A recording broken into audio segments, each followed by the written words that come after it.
Je tiens en ce jour devant l'hémicycle du Palais de la Justice pour interpeller l'opinion nationale et internationale sur les faits qui caractérisent le déroulement de la justice dans notre pays.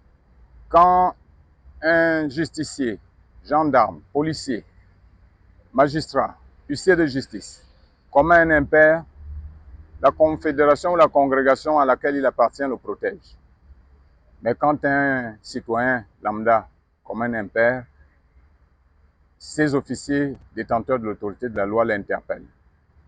Si les congrégations protègent les justiciers qui devraient protéger les paisibles citoyens, je pense que le premier magistrat de notre pays, l'autorité suprême, est protecteur des citoyens libres.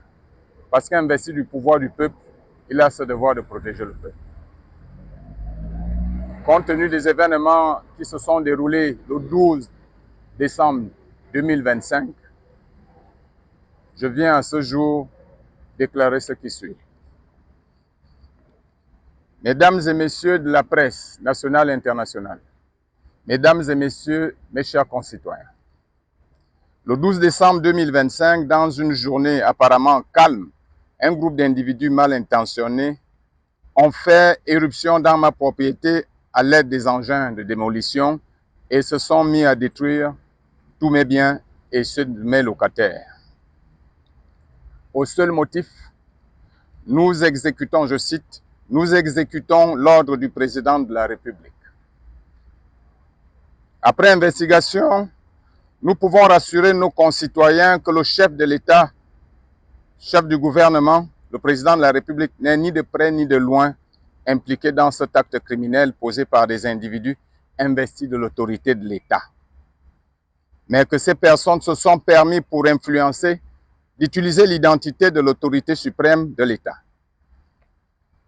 À cet effet, par ma voix, les victimes et moi présentons toutes nos excuses pour le malentendu et les soupçons impliquant notre président de la République, chef de l'État. Monsieur le président de la République, chef de l'État, nous les victimes des casses abusives, venons humblement vers vous solliciter votre arbitrage en vos qualités d'autorité suprême et premier magistrat de notre système judiciaire, garant du respect des lois et de la stabilité dans notre pays. Nous nous remettons à la justice pour que les auteurs de ce crime soient connus et châtiés conformément à la loi.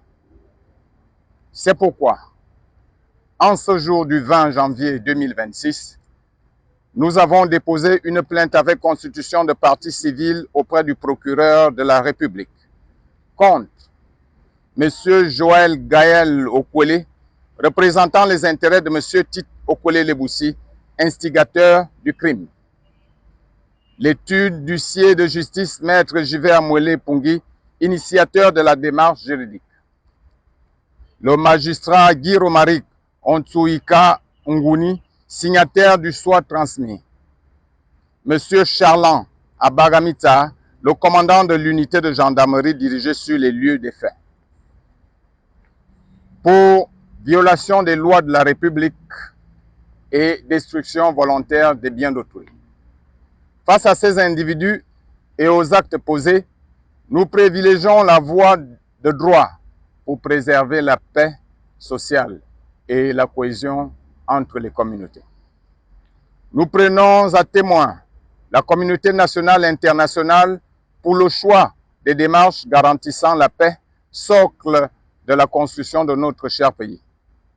Nous restons à l'attente de la suite que le procureur de la République donnera à cette affaire.